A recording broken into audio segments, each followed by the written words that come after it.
morning, distinguished guests, ladies and gentlemen.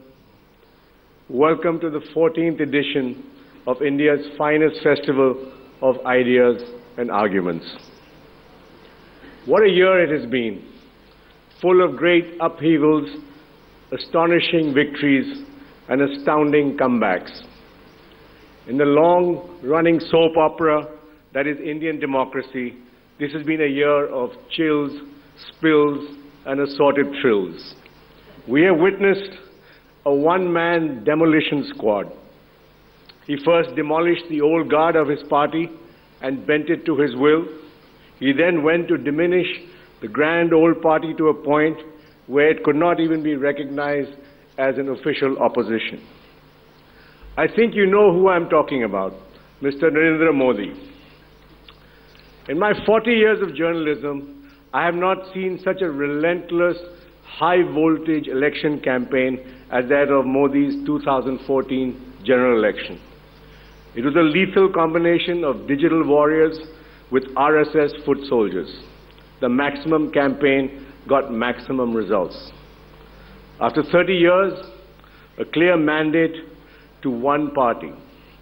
And if I may say so, I believe this mandate was for development, not for divide, for empowerment, not for appeasement, for performance, not for preaching. It is a welcome change which for the last 5 years, for a country which had been tormented by a flood of scams, scandals, and declining rates of growth, while the leadership remained in a comatose state. India breathed a sigh of relief. The politics of despair had been replaced with the audacity of hope. Prime Minister Modi has hit the ground running with his vision and the direction he wants to take the country. I believe it's the right vision. With 270 million people still below the poverty line, raising their standard of living has to be the topmost priority for any government.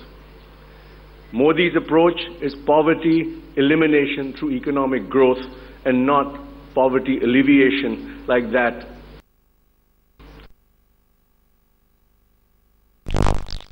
With money going to the job market every month, this is a huge challenge. The only way to do this is to fix our fundamentally lopsided economy. India employs 49% of the labor force in agriculture, while it contributes only 14% to our GDP. These ratios have to change if you have to become a developed country and eliminate poverty. We have to make agriculture more productive and provide jobs for the resultant surplus labor in industry. The contribution to GDP of industry has to improve dramatically from the present 26%. Quite obvious, actually, but no previous government has given it the trust and focus like the Modi government.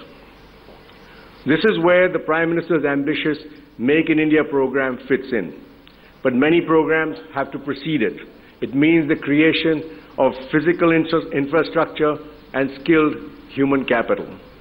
Smart cities naturally become part of this scheme. How do you build a 21st century India with the 19th century roads and railways? How do you actually realize the demographic dividend if young men and women do not have the right skills for the right jobs? These are some of the issues we will discuss at the conclave with all the stakeholders. The budget was path-breaking. In that it reflected some change in the mindset. The change being that the government is not the be-all and the end-all of everything. Limiting the unproductive doles which are the hallmark of the previous regime and setting the ambitious target of 69,500 crores for disinvestment was a reflection of this change. It is a recognition that government management of business enterprises is often the kiss of death. The test will obviously lie in implementation, which is where most governments flounder. As for me, I'm Oliver Twist. I want more. I believe government should not be involved in banking, insurance, hotels, transport, mining, energy. You get the drift. I believe that the day the government puts Ashoka Hotel and Air India for sale as signature acts, That's when I will truly believe that the bureaucrats and the politicians are serious about letting go. The other big change that has happened, somewhat as a happy coincidence, is the acceptance by the government of the 42nd Finance Commission, where 42% of the taxes receipts will go to the states. This is a very fundamental change in our federal structure. It will not only change the economic policies of this country, it will also change the political landscape. The abolition of the Planning Commission has put an end to the centre's dominant role in the allocation of resources to the states. I welcome this, as the states have a much better idea of their needs. But at the same time, the financial management of most states needs to be strengthened. Sadly, I'm going to predict that the next bunch of major scandals will come from the states. That apart, Modi has shown as Chief Minister of Gujarat that development undertaken by the states can be very effective. They are the building blocks in the future growth story of India. We have for you tomorrow night the Chief Minister's roundtable of 6 Chief Ministers from major states across the country. Their power comes with a heavy responsibility for all of us. As I said, though the vision is grand and the direction is right, but getting the job done is another matter. The government, for all its right ideas, is facing heavy weather in Parliament and getting its agenda through. The opposition is doing to the BJP government exactly what the BJP did to the UPA government. Unfortunately, the chickens have come home to roost. I often wonder when this cussedness in our Indian politics will go away. In fact, in some way, Modi is the victim of his own success. He has reduced a national party like the Congress to a bonsai party, which has meant that BJP has to deal with many small regional parties who are far more parochial in their outlook.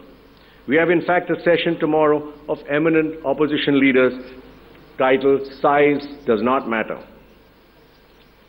Alongside these major changes at the center, the beginning of 2014 saw the birth of a new kind of politics in the capital.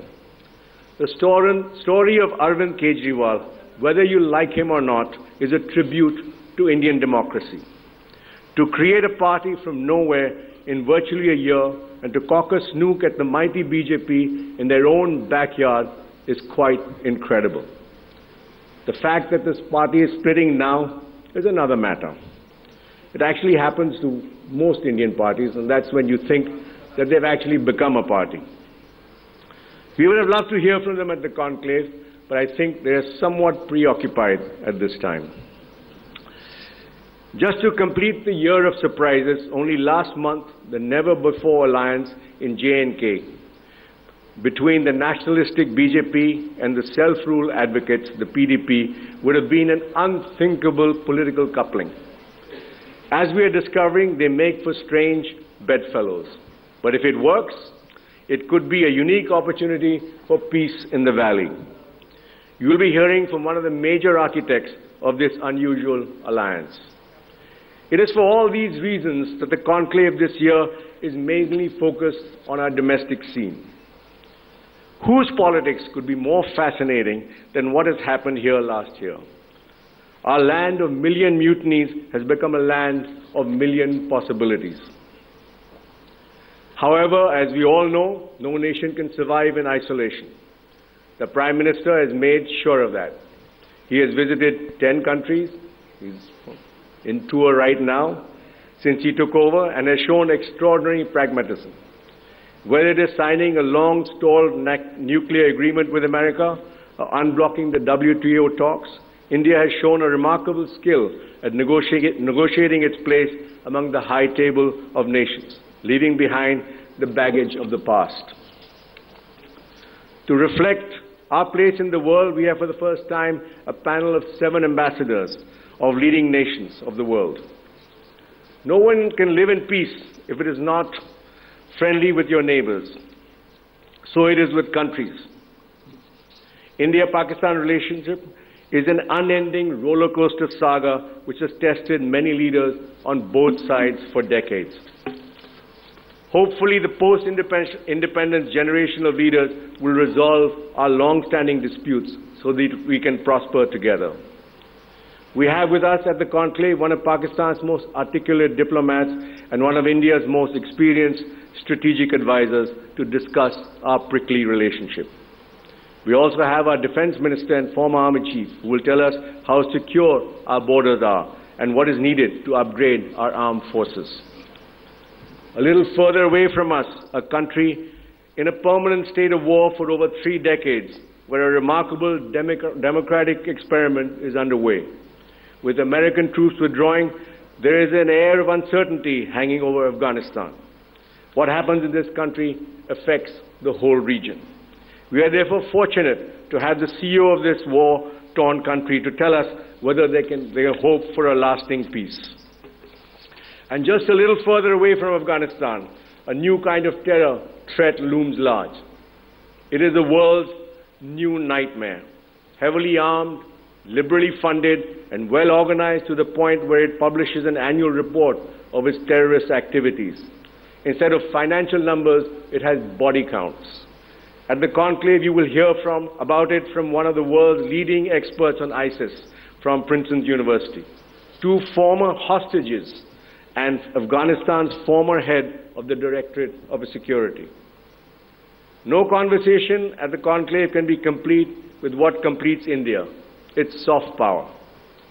A young woman who first came to India as a naive model more than a decade ago will tell us how she became a superstar with many blockbusters to her credit. One of the world's foremost gurus will share secrets of ageless living and timeless thinking. A grandmaster of chess will show us the moves that made him great. And one of the world's brightest young mathematicians will tell us why he's powering an initiative to bring back the world's finest to teach in India. And a group of brilliant young comics who have become poster boys for freedom of speech and the art of laughter in India. With the World Cup in progress, we begin with a sport that obsesses us and unites us. One of the greatest cricketers ever will tell us what drives him as he steps off the pitch, but never out of the limelight. His career has been a remarkable one, as his conduct has been exemplary. Recently awarded the Bharat Ratna, the world is impatient to regard him as an elder statesman, but he remains as humble as he was when he made his debut as a curly-haired 16-year-old in Karachi 25 years ago. He has come a long way since then, and so is India. I'm not sure when the Achhe Din will come, but I can promise you at least 2 of them right here. Enjoy the conclave. Thank you.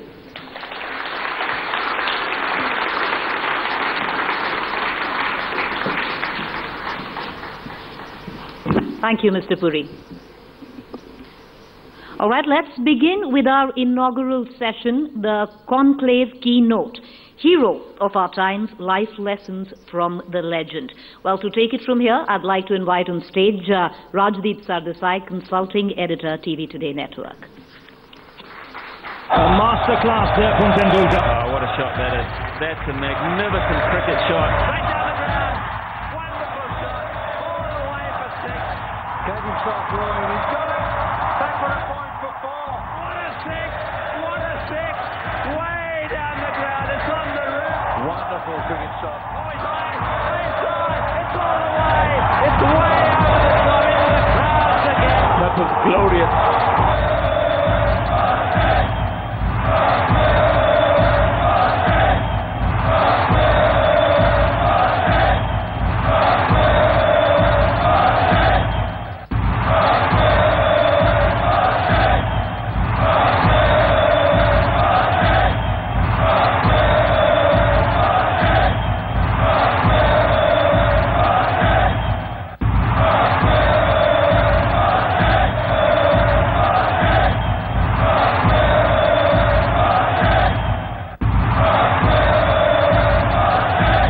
Masterclass there from Tendulkar. Oh, what a shot that is. That's a magnificent...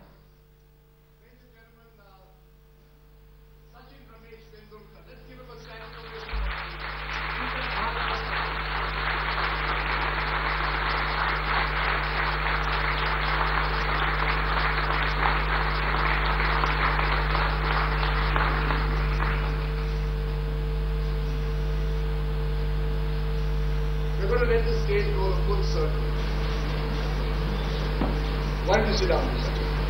Ladies and gentlemen, I don't think the first guest in this India Today Conclave needs any introduction. He's at the end of the day. Ladies and gentlemen, I don't think the first guest at this morning's India Today Conclave needs any introduction. He is the country's youngest Bharat Ratna, and above all else, he is truly a jewel in the crown of this country. I think anyone who has lived through India over the last 25 years will recognize Sachin Ramesh Tendulkar. In that sense, I describe him as the folk hero of our times. Let's give him that one more applause to remind him that even if he has retired from cricket, he certainly hasn't retired from our hearts. And that's perhaps the best way to describe him. He remains part of our imagination over the last 25 years. Thank you very much, Sachin, for joining us. And he's going to give us today, this morning, life lessons. So we're going to learn life lessons from someone who's lived an extraordinary life. And he's what, just 41? You can reveal your age. Are you still 41? You're looking incredibly young and fit. You might want to play the World Cup quarterfinals, particularly if it's Bangladesh. Azim, I'm hiding it cleverly. Do you want to play? Do you ever feel the urge? Maybe go out there. Quarterfinals, Australia. Think about it. This country where you scored runs after runs. You know, I played an exhibition game at Lord's, which was last year on the 5th of July. And that game I played after, 7 months of retirement. I hadn't practiced at all. Hadn't played a single ball actually. Just a couple of balls, a couple of days before that game, I decided to practice, and it rained. So I had to be in indoor nets. And then suddenly out in the middle, I thoroughly enjoyed being there in the middle. But then the next morning, my body appreciated that there was a wise decision to retire in 2013 November. Okay, so the mind is willing, but the body is not. So no regrets. No regrets about retirement. You don't, when you see the TV screen, you see your contemporaries, much junior, of course, to you, playing the game. You don't think sometimes, maybe I should also get in there, and I'm sure you'd score runs against the best attacks even today. Just a few hours of practice and you'd be back there. I know I can bat a bit. And you can bat more than a bit. If I practice, it would be fun. Cricket has always been, fun for me, and thoroughly enjoyed those challenges. Once I went out, you met a number of great bowlers, and you had to plan. You had to, it's not just about planning, but it is also how you're able to execute those plans. And if your plan A is not working, how quickly you pick that and you move to plan B. Those kind of things the game taught me. And it is just about, think whether my body will be able to sustain that pressure or not. And I can tell you it won't be able to sustain that pressure. One-off game here and there you can manage, but once you're out of cricket, you're out of it. And then it was a sheer joy to watch our team play the way they did against South Africa in Melbourne, where I witnessed the game. My first World Cup match, in fact, my first match after retirement from the stands. A new experience for me, but a very pleasant one. Okay, that's a good way to start the life lessons from Sachin Tendulkar. But are cricketers born or are they trained? Was Sachin Tendulkar, you think, born to play this game? Or do you think you were trained and it's those years of training that made you the cricketer that you are? Was it a God-given talent that you always had? I think we have to train. Nothing comes easily. And I remember when I was maybe 6-year-old, 5-6-year-old, holding a cricket bat and swinging the bat and without thinking much about the technique. It was all about enjoyment. But then a serious chapter started in my life at the age of 11.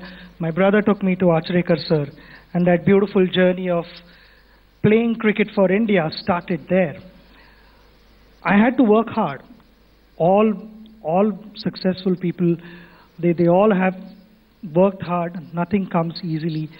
But I also believe that from a good player, you can become a very good player, but that third level, which is sitting right at the top, where only those brilliant players sit, that I would say it is God's gift.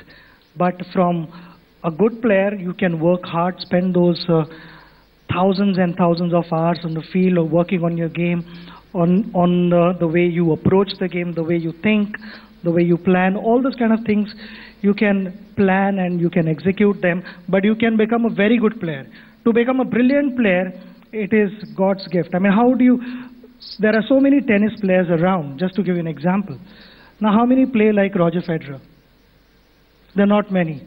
I mean, Roger Federer is something really, really special. And is he your favorite sportsman outside cricket? Without any doubt. I think I'm a big tennis fan. And when it comes to cricket, I might as well give my example. If I feel for 4 hours, I'll never feel like Jonty Rhodes. Jonty Rhodes is special, and that is God's gift. He's the best fielder I've seen.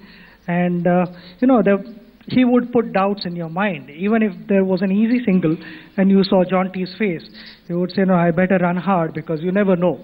And that fear he was able to put in your mind. But this God's gift point, because I remember seeing you as an 11-year-old, and honest to God, you hit the ball harder than all of us who are 18 and 19.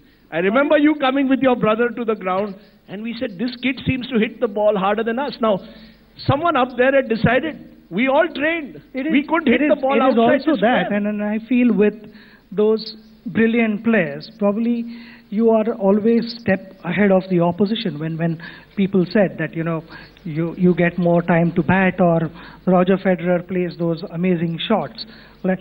Because he's already anticipating what possibly the other good players are not able to do. And I don't know what technique he uses or whatever, but it has to be God's gift. No, because we thought that there was something that you had for breakfast as a 6-year-old that made you hit the ball so hard. But you just had a skill. It comes to some, and you're right, you are a legend.